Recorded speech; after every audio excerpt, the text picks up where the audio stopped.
What's going on, guys? Welcome back to another video. Alright guys, the big brake upgrade is finally happening. I've been super excited about this for so long. I got the rare big brake kit all ready to go, but I still need to get parts for the front. So in this video we'll just be upgrading the rear brakes. For some extra performance, I did upgrade all the OEM brake lines to stainless steel. Let's go over all the parts and all the stuff that we need to do to get this swap done.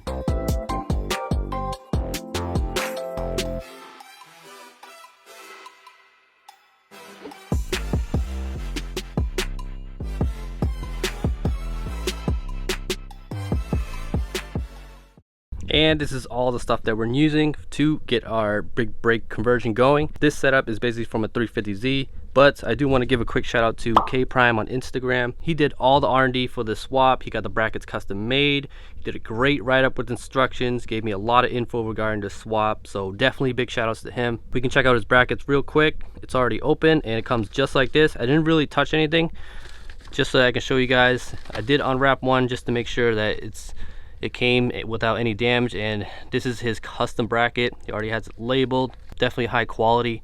It's already coated so it shouldn't rust, and it's got his custom logo right there. His kit also comes with the necessary bolts to bolt the bracket to the car and also the calipers to the bracket. So definitely huge shout outs to K-Prime for all this. So we're going from 1 piston to 2 piston, as you can see from this caliper right here. This one's from Power Stop. We also have the matching rotors. These things are freaking huge. We also have the brake pads. I got Brembos, and we also have banjo bolts. That's recommended from K-Prime. And also we have hub rings. That's not necessary, but I do want it to run as smooth as possible, and he does recommend to use hub rings. It'll fit in just like that, obviously from the rear. And I do have an old caliper from the TL right here. I'm just going to compare it real quick just so we can get a side-by-side look. That is a big difference, guys. And this has only 1 piston, so it basically just squeezes mainly from the rear. And we got the 2 piston setup, so we're going from this OEM smaller setup to this bigger one from the 350Z. And here's a brake pad from the Acura TL, just to see the size comparison. It's not too much of a difference, but it really is a difference though. And the bracket that K-Prime made is going to bolt up to the car, and the caliper is going to bolt up to the bracket just like that. So this is what makes this swap possible. This bracket right here. So big shout outs to K-Prime.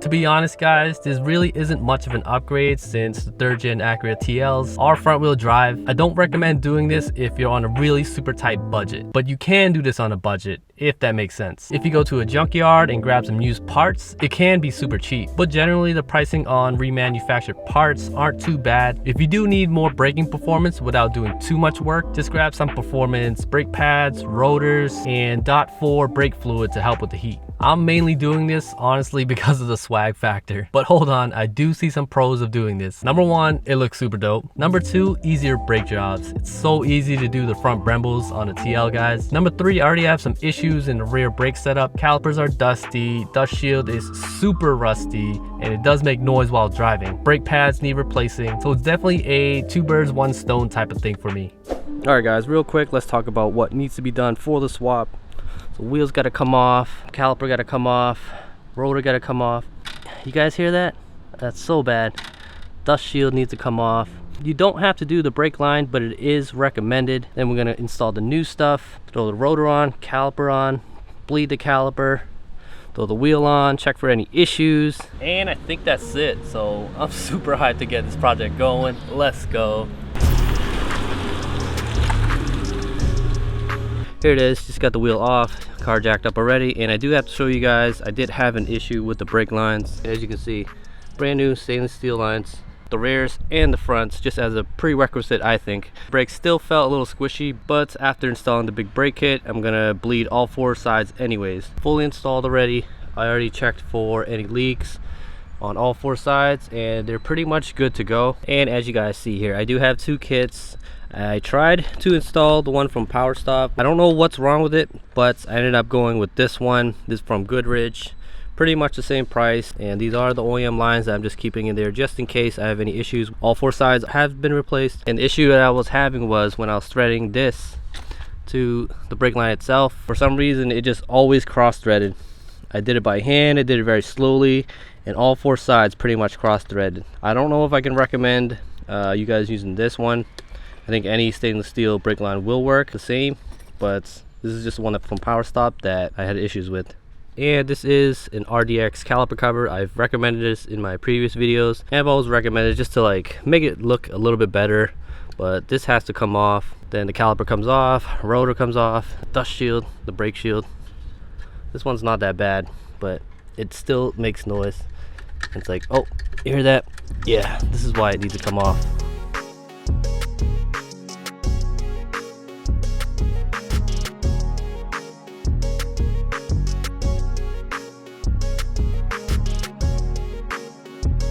Alright guys, just got the rotor off, and I do want to compare it. This is the Acura TL OEM one, and this is the 350Z one. As you can see right away, there is a big difference in size. Put this right on top. There'll still be a 1-inch diameter, at least a 1-inch diameter. You can see right away. TL's OEM rear one is about 11 inches, and right away you can tell how much bigger it is, and it ends up being a little over 12.5. So that's pretty insane, guys. Real quick, this is a good time to do the parking shoe for the e-brakes.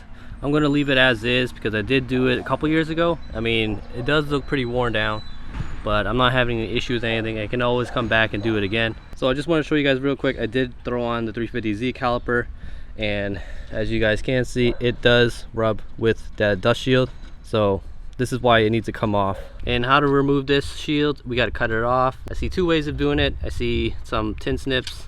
I don't know how much work this is to basically just go around and just cut it off like that, or big boy, the angle grinder. So use whatever is available to you, or whatever you feel like is the easiest to get this dust shield off.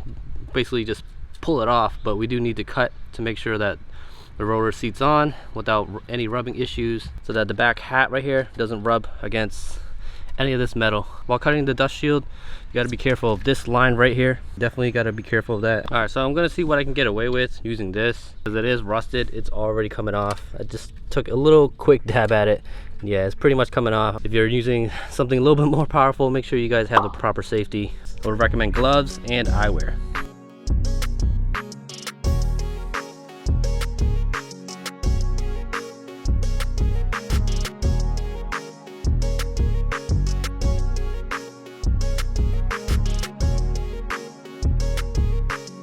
Wow, yo, came off just like that, huh?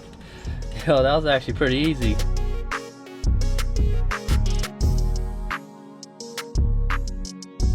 All right, so I had an easy time taking off that dust shield. Basically just ripped it off in like about 5 minutes. But now I'm at the step where this little 1-inch lip needs to be cut off. This isn't gonna cut it, guys, quite literally cut it. This 1-inch lip needs to come off so that the rotor can't fit in there.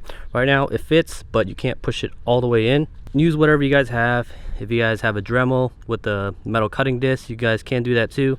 Or use an angle grinder like I am. Just to preemptively, in case I messed up, the parking cable right here has 2 10mm bolts. Lifted it up and pulled it to the side. I'm holding it with a zip tie right now, just so that I don't accidentally, if I do overshoot it a little bit, I don't accidentally cut the cable. This is just basically for insurance. All right, I'm a little scared of this part, but let's get to cutting. Safety first, guys. Wish me luck.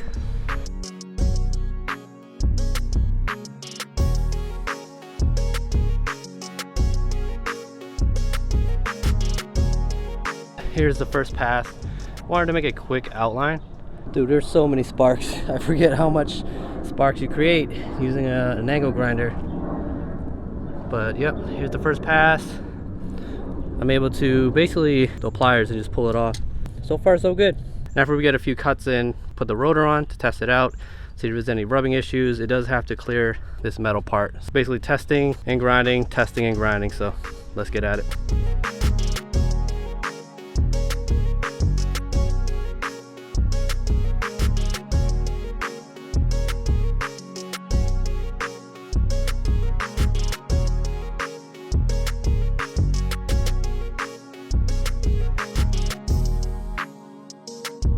A total of 3 pieces. That's pretty good.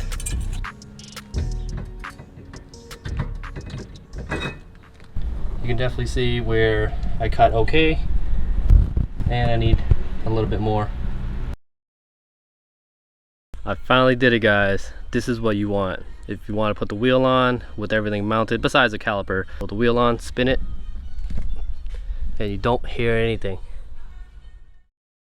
Sorry guys, this is a few days later, but it really is day 3 of working on the swap. I ended up cutting the rear passenger dust shield. It still took a couple hours, but I finally got it sitting right. Now it's on to the fun part, installing the new parts. Just to speed up the process, got the car already lifted, caliper off, and the rotor off. Actually already did the other side. Let me show you guys.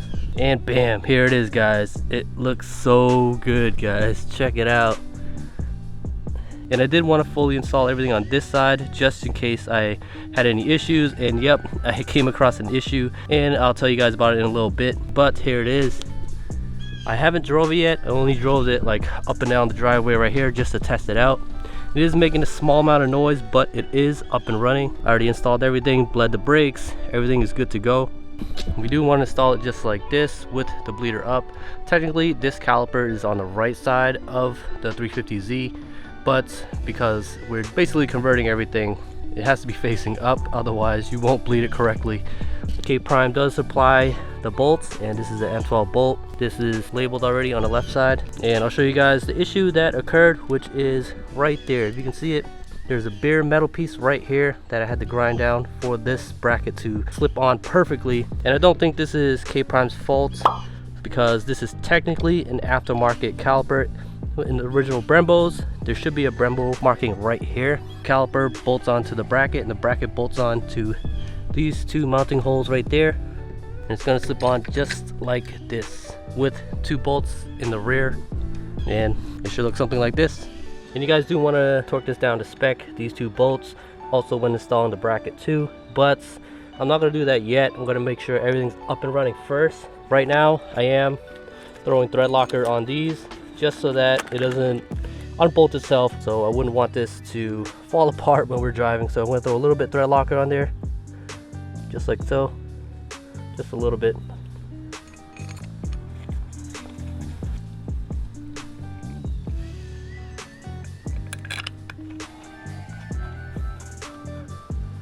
I forget what these are called. I think they're like torque bits, but they're 6-point. So let's just do this for now. So what I did to torque this down was to grab a rag just to protect the caliper and the paint and the finish, and torque it down.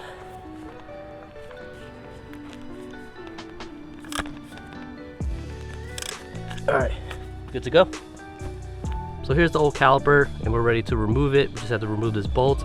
I'm going to install the new hardware first, and then when we're ready to reduce the amount of brake fluid that we're going to lose, because this is going to drip out, unbolt it and install it on the new caliper. I do have a camera in the back. Hopefully I can get a good angle of this. So before fully installing the rotor, you do want to adjust your parking cable, your parking brake, because once you have it in there, it's really difficult to get in there and adjust it, just because the little hole is different for the TLs.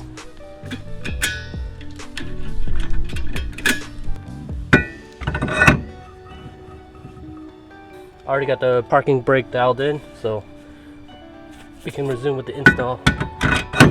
Using the supplied M10 bolts. I'm gonna throw a little anti-seize on here too.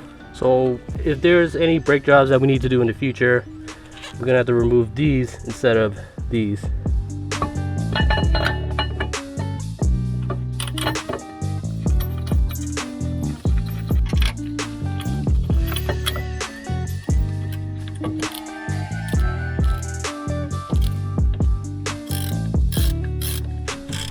And once again, you do want to torque these down to spec, but I am not. So do as I say, not as I do. All right, we're almost there, guys. We got the rotor on, we got the bracket with the caliper. All we need to do is swap in this little banjo bolt. The stainless steel lines came with its own little banjo bolt. I actually didn't even need to buy this one, so now I have a spare one. These ended up actually just swapping over really quickly.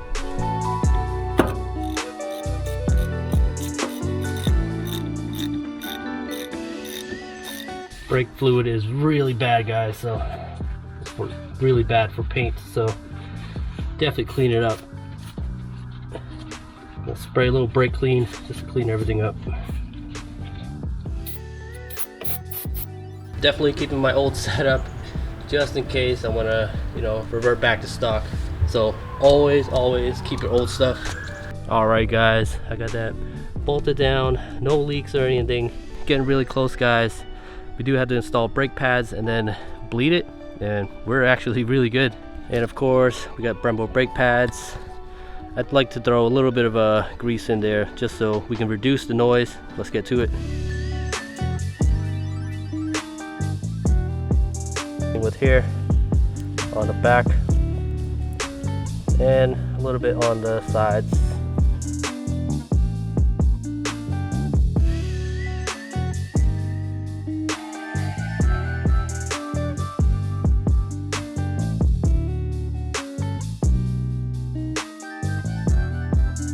We have these pins that go right in the front, slots through, and bam, easy. We have this little, I forget what it's called, a little bracket thing that helps hold the brake pads in, and really easy, guys. Hold it down. Really easy to do brake jobs for Brembos. What was that, like 2 minutes? Damn. Getting close, guys. We gotta bleed the brakes now.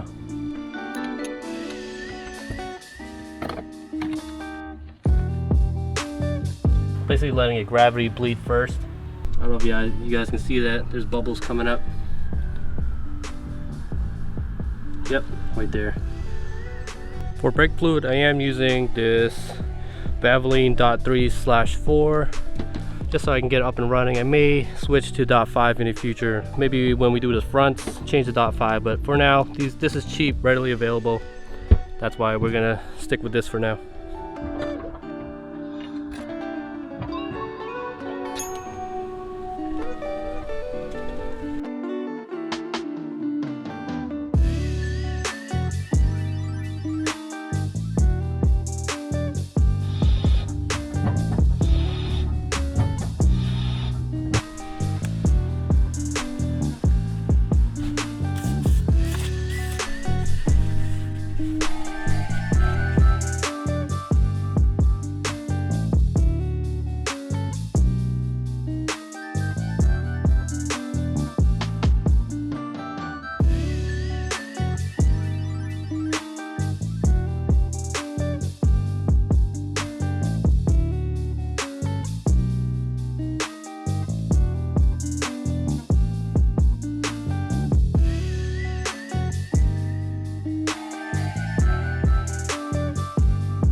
Ooh, that took a lot longer than I expected, but it looks super dope. Right after finishing the swap, I drove about 15 minutes to go get my inspection sticker, and I definitely felt a difference. I want to say that I don't have to press down the brake pedal as much to get a good hard brake, but it's definitely a combination of the stainless steel brake lines and also the new pads and rotors. The whole brake swap process wasn't too bad, guys, and surprisingly I didn't come across any big issues. We do have a little bit of a mismatch with the colors. We have a Nintendo Switch theme going on, but we can always paint it in the future.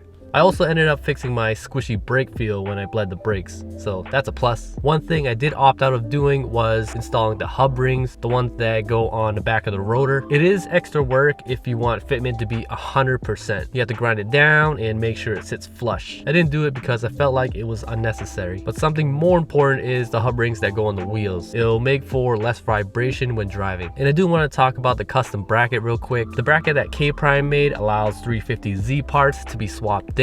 Believe it or not, what you saw was the lower tier upgrade. The 370Z Akebono caliper and rotor can be swapped in. I have the 12.6 inch setup, and the Akebono one is the 13.8 inch setup. That's insane. Bigger rotors and calipers. It's unfortunate that the 3rd gen TLs is front wheel drive though, so it's a little overkill. Now on to cost. This swap can be as cheap or as expensive as you want. You don't have to get stainless steel brake lines. If you get the basic stuff or even junkyard parts that are still usable, this swap can be super cheap. But on the flip side, it can be as expensive as you want. The bigger Akebono setup does drive the cost up. Get some 2-piece rotors, some race quality pads, some fancy Willwood calipers. The cost can be crazy high. So you can be a cheapo or ball out. It's really up to you. I chose to be in the middle ground. Alright guys, so I'm not calling it quits yet with a big brake upgrade. I still want to do the fronts. Jonah, aka Base6MT on Instagram, made a conversion kit. I do still have to acquire all the parts, but even if I did have all the parts, I'm still not doing the conversion this year. Sorry guys. And I wouldn't want any issues to occur during the snowy, cold months. The TL is running really good and the front Brembos still perform well. But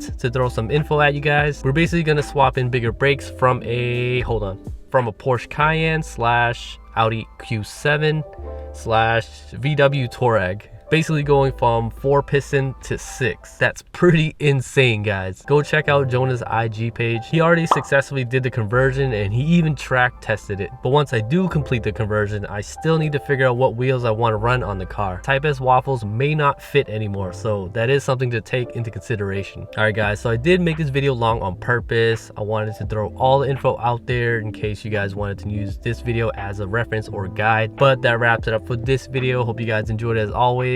Catch y'all on the next one. Peace.